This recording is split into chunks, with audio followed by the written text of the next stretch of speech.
Aujourd'hui, on va voir comment on compte avec des séries génératrices. C'est un outil, la série génératrice, que généralement les étudiants, les candidats à l'agrégation utilisent assez peu, alors qu'ils ont tous les moyens pour le faire. Donc je me suis dit que c'était le moment de faire le point sur ces séries génératrices et comment elles fonctionnent. C'est donc un internaute, c'est Nadil Bouedine, qui m'a proposé de le faire et qui m'a posé la question. Effectivement, je trouve que c'est une très bonne idée d'en parler. Le principe, c'est quand on a une suite et on veut en comprendre les termes, on a une récurrence par exemple sur la suite, ou on a une façon d'obtenir la suite, et on n'arrive pas à avoir les termes à n, eh bien l'idée géniale, c'est si on ne peut pas en avoir un, autant les avoir tous. C'est fou, hein, c'est fou. Et oui, c'est la série génératrice, c'est-à-dire qu'au lieu d'avoir les termes un par un, on va avoir un objet qu'on appelle la série génératrice, somme de AN, ZN pour n positif, où Z est un complexe. Alors, c'est le principe du Seigneur des Anneaux, hein, c'est l'anneau pour les gouverner tous. Et ici, pour des raisons purement de programme, on utilise les nombres complexes, alors qu'on pourrait utiliser ce qu'on appelle les séries formelles, ici, hein, dans le cas de X, parce que l'idée est de récupérer ensuite AN avec la série. Comment on récupère AN? Avec les séries formelles, ben c'est fait pour récupérer les AN. C'est-à-dire que on a une base formelle, hein, des x puissance n, et donc on a une famille libre, et on peut récupérer les AN à partir de ceci. Là, il faut tout de même faire attention, et ça, c'est une série entière, c'est pas une série formelle, c'est une série entière. Et pour pouvoir récupérer les AN, il faut qu'elle soit définie sur un ouvert. Donc il faut qu'elle ait un rayon de convergence non nul. Voilà le petit problème. Mais bon, généralement, ça, c'est un problème annexe. C'est le prix à payer à ne pas avoir voulu mettre dans le programme, ce que je comprends à la limite, hein, les séries formelles. Bon. Alors, prenons comme exemple la suite de Fibonacci, dont la suite récurrente c'est fn plus 2 égale fn plus 1 plus fn. On prend f0 égale 0, f1 égale 1, voilà.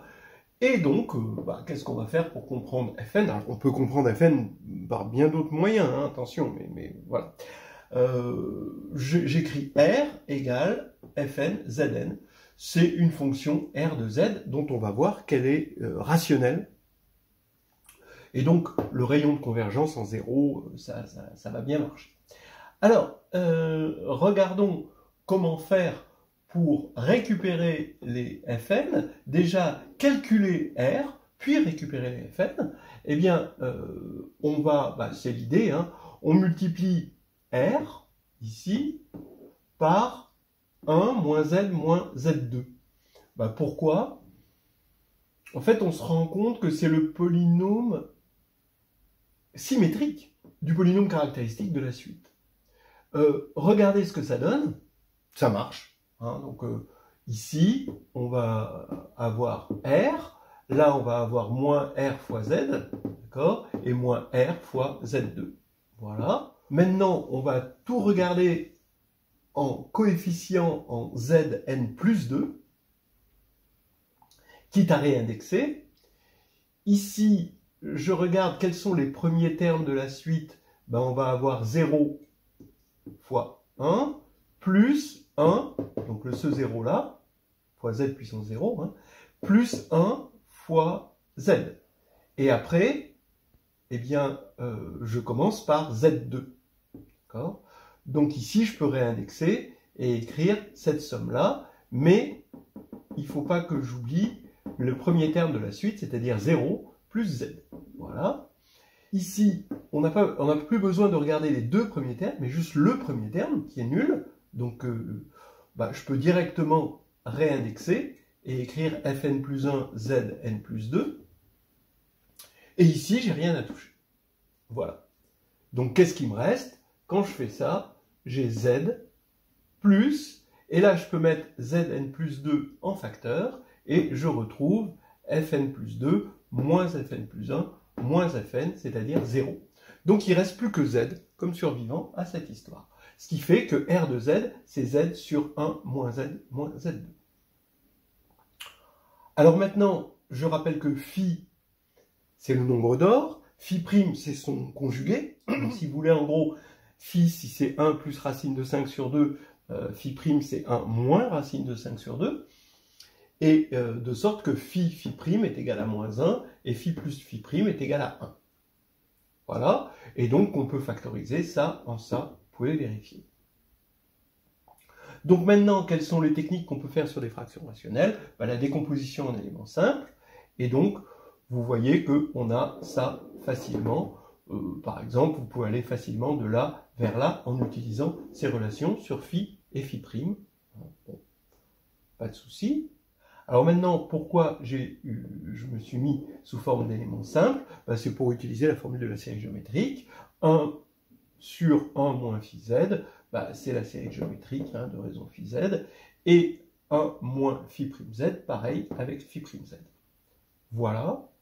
Donc ce qui fait que on regroupe les termes, et R, c'est la somme pour n supérieur à 0. D'accord, à cause de ça. De phi n moins phi prime n, ici, fois zn, que j'ai mis en facteur, sur phi moins phi prime qui vient de là. Voilà.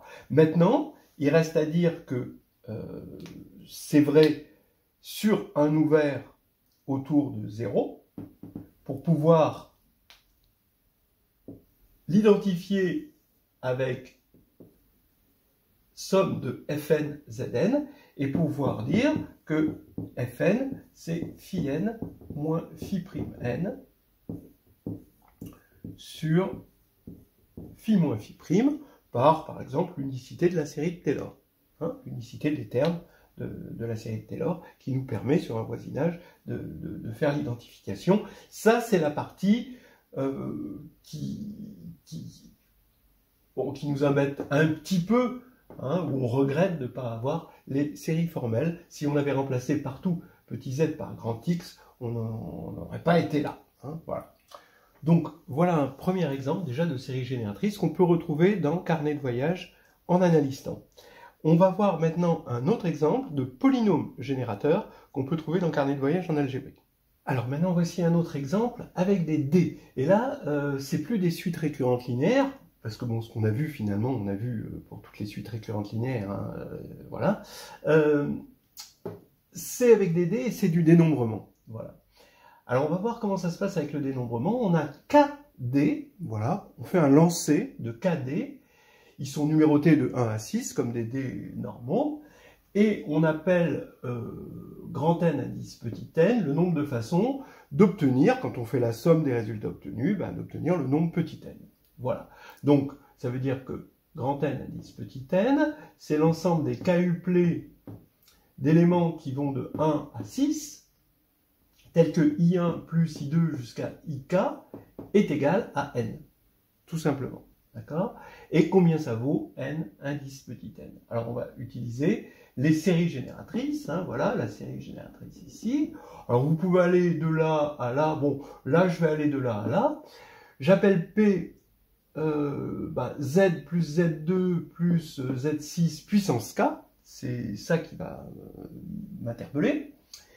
Donc, voilà, donc je fais le produit de K facteur égaux à ça.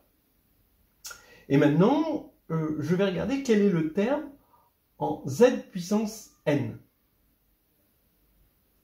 Alors, Z puissance n, comment l'obtenir? Il faut que je choisisse ici un élément que je vais appeler I1, ici un élément que je vais appeler I2, et jusqu'ici un élément que je vais appeler IK.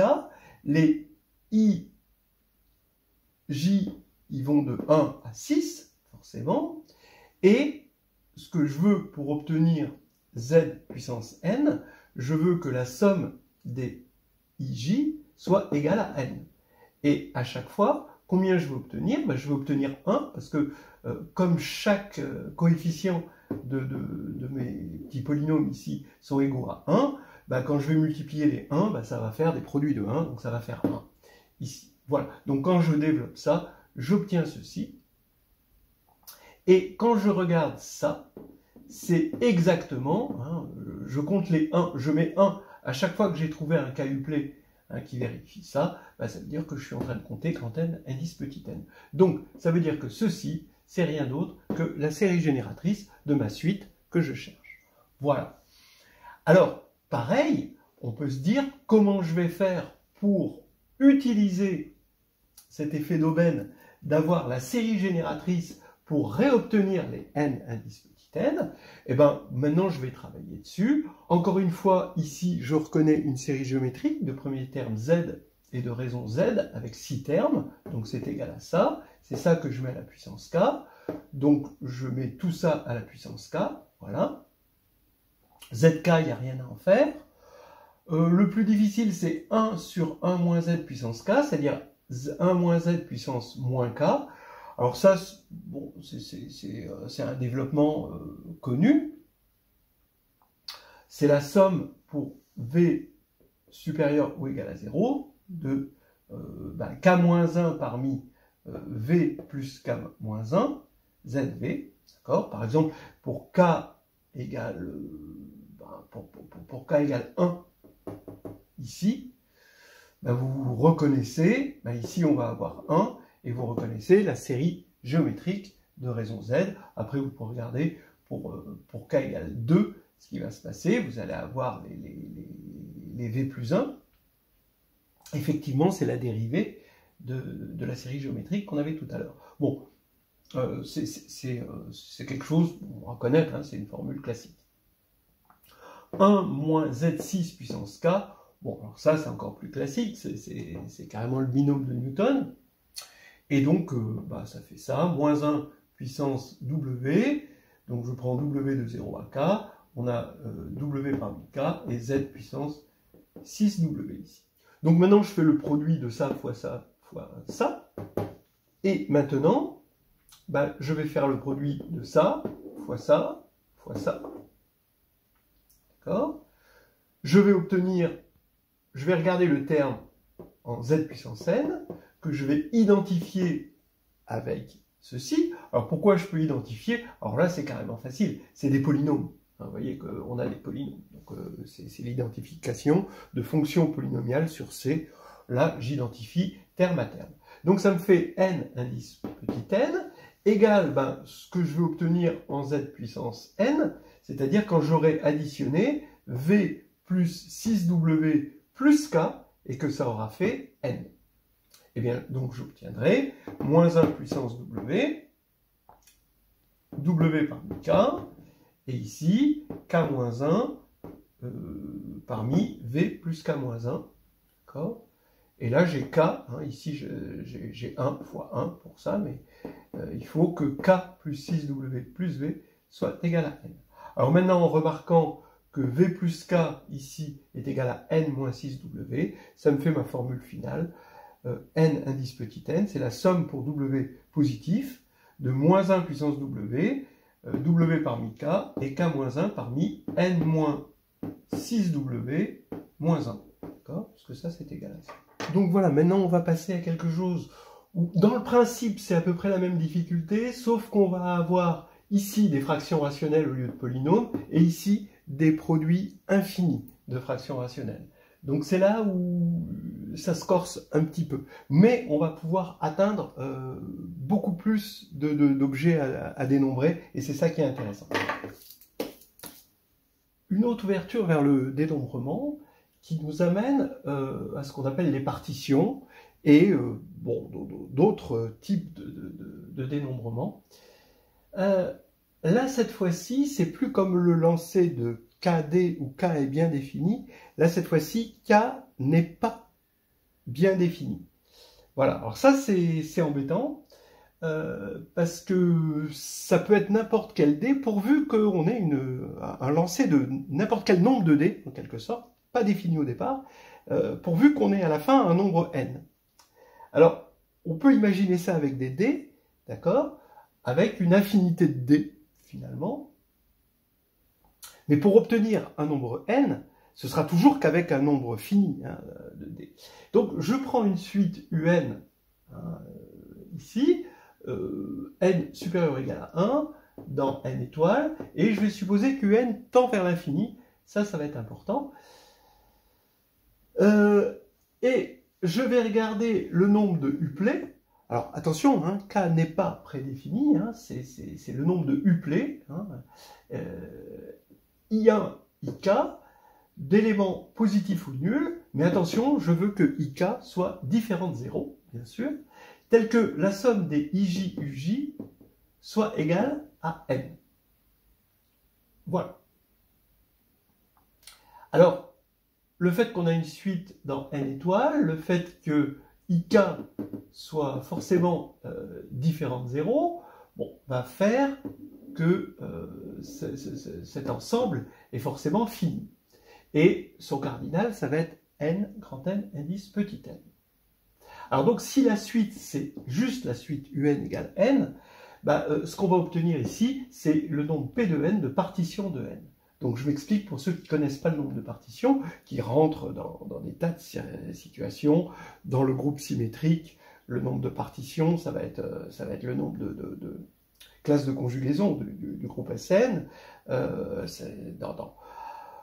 Dans les matrices nilpotentes, ça va être le nombre de classes de similitudes des orbites nilpotentes, donc de Mn de C par exemple, ou Mn de K. Donc vraiment, c'est un objet qui a un rôle fondamental. Pour ceux qui ont vu le film The Man Who Knew Infinity sur le mathématicien Ramanujan et ses relations avec Hardy, vous allez voir qu'il travaille justement sur la limite asymptotique hein, de P de n. Donc c'est vraiment des objets fondamentaux et très profonds. I think you should meet Major McMahon. He's the leader in combinatorics at the university and also happens to be one of your most vocal opponents. He says partitions can't be done, especially by the likes of you. Then you better start counting very high. P de 4 vaut 5. Alors, regardons. Donc, les IK, ça va être les multiplicités. Hein. D'accord. Donc, 4, par exemple, je peux dire que c'est 4 avec multiplicité 1. Ou 3 avec multiplicité 1 plus 1 avec multiplicité 1. Ou 2 avec multiplicité 2, parce que 2 fois 2, 4. Ou 2 avec multiplicité 1 et 1 avec multiplicité 2, parce que 2 fois 1 plus 2 est égal à 4. Ou 1 avec multiplicité 4. Voilà, vous avez 5 possibilités, hein, et à chaque fois vous avez des nombres positifs avec le dernier qui est non nul. Voilà. Alors bon, oui, effectivement, ça se voit avec des séries génératrices, voilà la série génératrice, qu'on va écrire comme ça. Et là, c'est violent parce que c'est un produit infini. Alors, qu'est-ce que ça veut dire un produit infini? On va essayer de se rassurer avec des choses plus raisonnables. Comme un tend vers plus l'infini, il n'y a qu'un nombre fini de k, tel que uk est inférieur ou égal à m. M est un nombre fixé. Donc, qu'est-ce que je vais regarder? Je vais regarder ce produit qui est fini, je vais le regarder comme une série entière, et je vais tronquer cette série entière jusqu'au terme z puissance m inclus. Voilà. Et j'affirme que c'est égal à ça. Voilà. Donc, si ça, vous le trouvez violent, ça, vous allez le trouver plus naturel.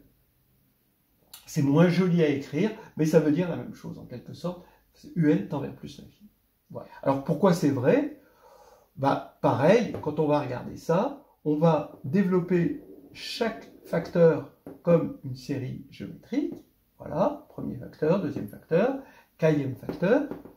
Et après, les autres facteurs, qui seraient là-dedans et pas là-dedans, c'est des facteurs qui vont commencer par 1 plus z puissance quelque chose de strictement supérieur à m. Et si n est inférieur ou égal à m, eh ben, les facteurs de ça qui ne sont pas là-dedans, bah, ils vont pas être pertinents. D'accord ? Alors maintenant, quand on va faire quand on va chercher, donc là on a un produit fini, et quand on va chercher le terme en z puissance n, eh bien le terme en z puissance n, bah, il va nous compter, ça y est maintenant on commence à avoir l'habitude, tous les uplets tels que l'on est ça, égal à n. Donc en gros, je termine et je reboucle avec ce que j'avais dit sur les polynômes de Kronecker, où ici la suite un, c'était la suite phi de n, dont on sait qu'elle tend vers l'infini, hein, d'accord, elle est là-dedans, elle est dans l'étoile, et elle tend vers l'infini, et donc ceci avait un sens, et le sens à y trouver, c'est ceci. Voilà. Je n'en dirai pas plus, peut-être après, je vous conseille de regarder des livres de combinatoires qui parlent de ça.